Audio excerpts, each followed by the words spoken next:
Bonjour à vous, bonjour à toute l'équipe de Nous Chez Vous. Bonjour particulier à Moustique. Bien évidemment, Ben ne nous fera pas un procès. À toi, Francis Laplage, sans oublier Dorette et tout le reste. Merci de nous retrouver. Un jour, un événement. Aujourd'hui, c'est une autre actualité. Et nous avons choisi de revenir sur cet acte de nomination du chef de l'État, ce décret portant changement à la tête de Elections Cameroun. À quelques mois de grandes échéances attendues sur le plan électoral, de nouveaux hommes ont donc été portés depuis hier à la tête d'Elections Cameroun. On va essayer d'en parler au cours des 15 prochaines minutes avec un acteur de la société civile qui auparavant a été une des plumes les plus en vue et les plus écoutées du monde médiatique et notamment de la presse privée dans notre pays. Jean-Baptiste Sipa, puisqu'il s'agit de lui, observateur de ces questions et qui a vécu pas mal d'échéances électorales dans notre pays, a accepté de répondre à notre sollicitation ce matin. Jean-Baptiste Sipa, merci d'être là pour cette nouvelle édition de Un jour un événement. C'est un plaisir.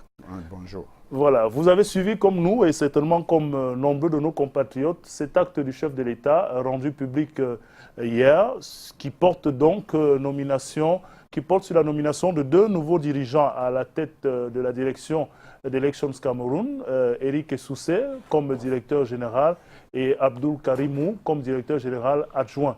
À première vue, que vous inspire ce changement de direction au niveau d'Elections Cameroun? Un souhait, tout simplement. Je souhaite que les hommes nouveaux apportent du renouveau. Et ça, ce n'est pas habituel dans notre pays. Bon, mais on espère que... je sais que ça correspondait à une demande du Conseil électoral, mais j'espère également que ça correspond à une espérance de voir Elecam fonctionner mieux que par le passé et surtout acquérir une indépendance au moins relative.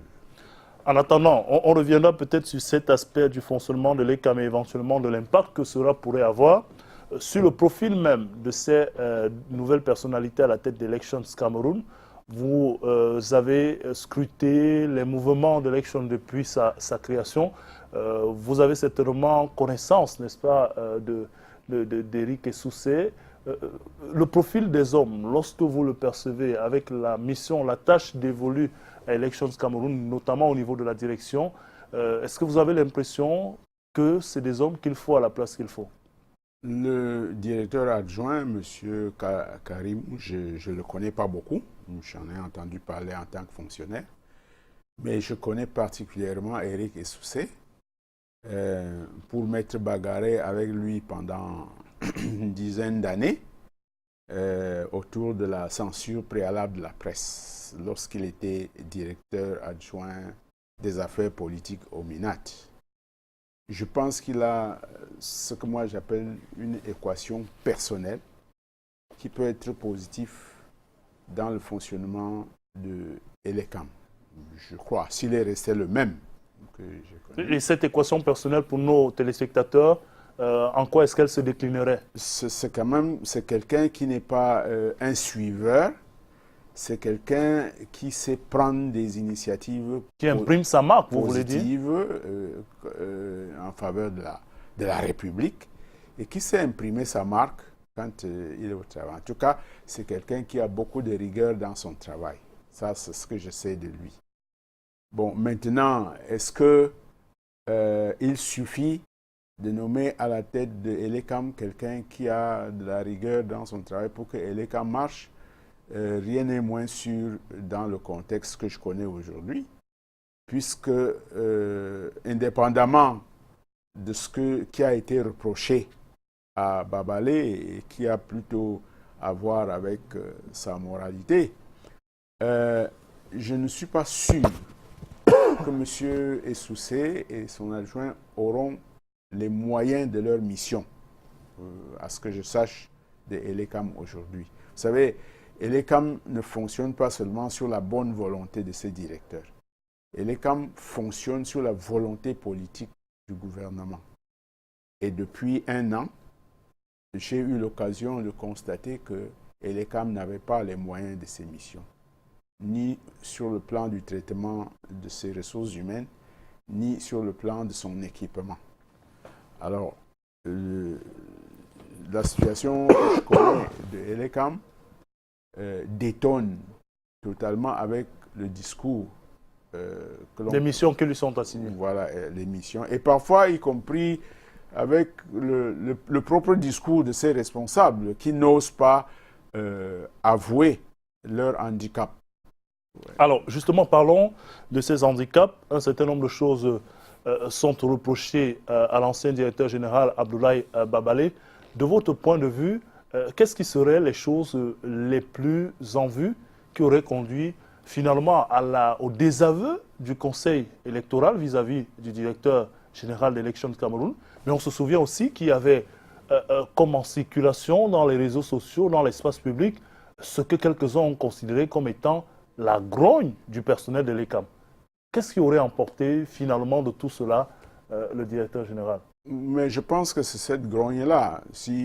Bon, j'ai vu aussi sur les réseaux sociaux qu'il était accusé de détournement de fonds publics, mais je ne sais pas par qui il était accusé. De mauvaise gestion de la ressource humaine? De mauvaise... Oui, en fait, les deux choses vont ensemble. Si vous avez un peu d'argent pour gérer les ressources humaines et que vous le détournez à autre chose, vous comprenez qu'il y a un déficit conséquent et les gens peuvent attendre leur salaire pendant des mois. Moi, je crois qu'en soi, cela suffisait pour qu'il soit disgracié. Puisque si vous avez... Et l'ECAM a des missions délicates. Alors, s'il déploie sur le terrain un personnel qui ne peut pas travailler parce qu'il n'a pas le minimum vital, c'est quand même grave.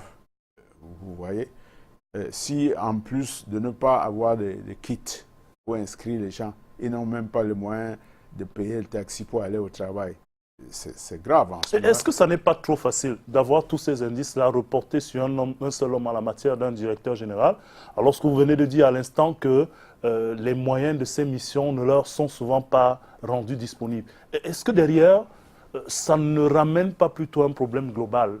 Et pour changer la question, est-ce qu'on a affaire à un problème d'homme à l'ECAM plus qu'à un problème de structuration de cet organisme? Personnellement, je ne crois pas qu'on ait affaire à un problème d'homme, même si les hommes qu'on nomme sont généralement connotés et des pécistes. Parce que chaque homme a en soi ce que moi j'ai appelé tout à l'heure l'équation personnelle. Chacun peut affirmer son indépendance lorsqu'il occupe une fonction républicaine. Bon, mais il me semble que si le cas de Babalé est un problème d'homme, c'est un problème dans le problème ou dans la problématique. Et l'ECAM a une problématique. On ne peut pas confier la mission d'inscrire les Camerounais dans toutes les régions du Cameroun sur les listes électorales et laisser qu'à un moment donné, ils se plaignent de n'avoir pas de kit, par exemple. Une ville comme Douala, tout le monde pense que nous sommes au moins 4 millions à Douala, sur lesquels vous avez au moins 1,5 million d'électeurs. Ce n'est pas avec une dizaine de kits que vous pouvez inscrire ce 1,5 million d'électeurs en temps réel. Vous comprenez? Et j'ai eu l'occasion de constater depuis bientôt 1 an que l'ECAM, non seulement avait très peu de kits pour inscrire les gens, mais le peu qu'il y avait était déjà des machines obsolètes. Donc, alors, ça veut dire quoi? Ça veut dire que soit l'ECAM n'exprime pas ou n'a pas exprimé ses besoins et ses handicaps acquis de droit, soit le gouvernement, qui est ce acquis de droit, n'a pas mis suffisamment de moyens. N'a pas voulu mettre les moyens. Vous pensez que c'est plus de la volonté que de la capacité? Mais bien sûr, quand vous comptabilisez tous les centaines de milliards que les gens volent dans leur bureau, dans la complaisance totale de leur chef, mais vous comprenez qu'on peut trouver les moyens d'équiper l'ECAM. Et puis je sais par ailleurs que nos amis, ce qu'on peut appeler les amis du Cameroun, les partenaires internationaux, je sais qu'il y en a beaucoup qui ont fait des appels de pied, hein, pour offrir à Elekam les moyens. Alors, est-ce que Elekam n'a pas osé faire les démarches nécessaires? Est-ce que Elekam les a faites et on les en a empêchés? Toujours est-il qu'à un moment donné, en tout cas depuis l'année dernière, pour ce que moi j'en sache, Elekam est vraiment handicapé sur le plan matériel. Sur le plan matériel. Alors, on a aussi constaté quand même depuis la création qu'on a eu des duos, à la fois entre le conseil et la direction. Des présidents de conseil, on a eu le duo Fonka Azou, Mohamedou Tanimou. Ensuite, on a eu Fonka Abdoulaye Babale, Eno Abrahams Egbe Abdoulaye Babale, et aujourd'hui Eno avec Eric Essoussé. On voit bien qu'il y a constamment des mutations au niveau des deux instances principales d'Elections Cameroun. Est-ce que là aussi ne se trouve pas un problème que quelques-uns ont l'intention de transformer en problème d'homme, d'ego, alors qu'à la base, on a difficilement la possibilité de voir la clarté dans la préséance de ces deux entités de l'ECAM? Oui, ça c'est des questions personnelles qui arrivent lorsque l'organe dont vous êtes responsable a des faiblesses, des contradictions dans ses textes organiques. Je crois que l'ECAM a également un problème de texte organique. Et vous ne pouvez pas créer une dualité entre deux organes dont l'un devrait être exécutif et l'autre délibérant. Si vous faites en sorte que le texte ne le précise pas très bien, il y aura toujours des conflits de responsabilité. Personnellement, j'aime à penser que le conseil électoral étant l'organe délibérant de l'ECAM, devrait avoir une préséance sur la direction générale qui est un organe exécutif. Si l'ECAM fonctionne selon la bonne logique, le conseil devrait être l'organe qui donne les orientations. Et pourtant, lequel conseil est obligé d'attendre que son budget soit acté par la direction générale? De telles incongruités laissent souvent. Alors, mais on a une autre question qui peut être beaucoup plus structurelle et en rapport avec la tenue des élections. Un changement comme celui-là, à quelques mois seulement d'importantes échéances, est-ce qu'il est opportun? Quel impact il pourrait avoir sur le déroulement de ces échéances, de votre point de vue? De ce point de vue-là, ça ne change rien, parce que même si on les avait nommés il y a 6 mois, le calendrier électoral étant géré par le seul président de la République, et l'ECAM est obligé d'attendre que le président se décide pour que l'ECAM programme une élection. Bon, normalement, si l'ECAM avait une autonomie pour gérer le calendrier électoral, il n'y aurait aucune surprise parce que, connaissant qu'une élection vient 5 ans après une autre, l'ECAM s'arrangerait pour ne pas être pris de court. Mais il se trouve que, c'est vrai, tout le monde sait qu'une élection, c'est 5 ans après l'autre, mais il se trouve que les dates pour préparer, pour assurer ce qu'on appelle les préparatifs, les dates appartiennent au chef de l'État. Et je peux vous dire que quelques semaines, sinon quelques jours avant les sénatoriales, l'ECAM ne savait pas exactement quand serait la tenue. Voilà, exactement. Alors, mais donc, sur le plan... Et là maintenant, si on s'en tient aux habitudes, il est possible que dans les 3 semaines qui arrivent, le président convoque le corps électoral. En tout cas, on va suivre avec beaucoup d'attention cette prévision que vous faites pour sortir de cet entretien. Jean-Baptiste Sipa, on sait très bien chez nous, et c'est peut-être dans l'ordre managérial, que chaque fois qu'il y a des nominations, chacun essaie de redistribuer les cartes en fonction des hommes en qui il a confiance. Est-ce que sur cet aspect-là aussi, on ne va pas assister à l'ECAM à une période de transition dans les délais très courts où les nouveaux hommes vont certainement placer les hommes en qui ils ont le plus confiance? Voilà peut-être une autre équation à résoudre sur le plan de la gestion de la ressource humaine. Bon, personnellement, je vous ai dit tout à l'heure que ce que je sais d'Eric Essoussé, je crois qu'il peut faire l'économie de ce genre de choses, s'il n'a pas changé. Bon, la seule chose que je peux déplorer, c'est que tous ces gens que l'on nomme au fur et à mesure proviennent uniquement du ministère de l'administration territoriale. Ça démontre que le gouvernement n'a pas vraiment la volonté de donner une autonomie à Elecam. Si tous ces responsables sont des anciens fonctionnaires du MINAT et sont des grands cadres du RDPC. Vous savez, on peut toujours demander à chacun de se battre pour défendre son indépendance, son équation personnelle, mais il y a aussi des faiblesses, il y a aussi des tentations qui font que souvent, il est plus facile d'obéir, d'être loyal à celui qui vous nomme.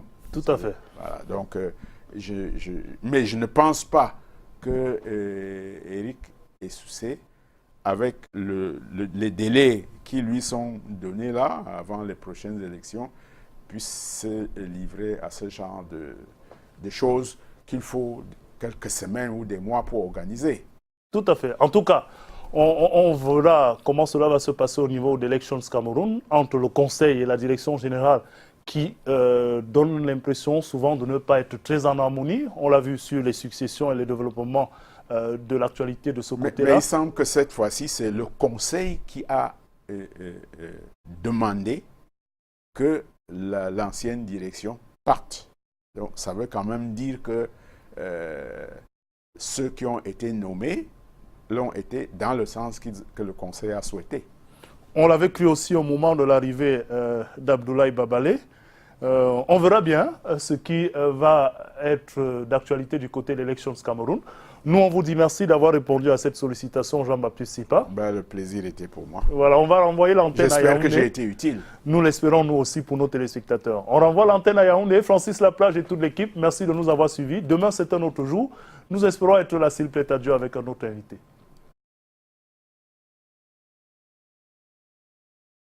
Merci beaucoup, Patrick.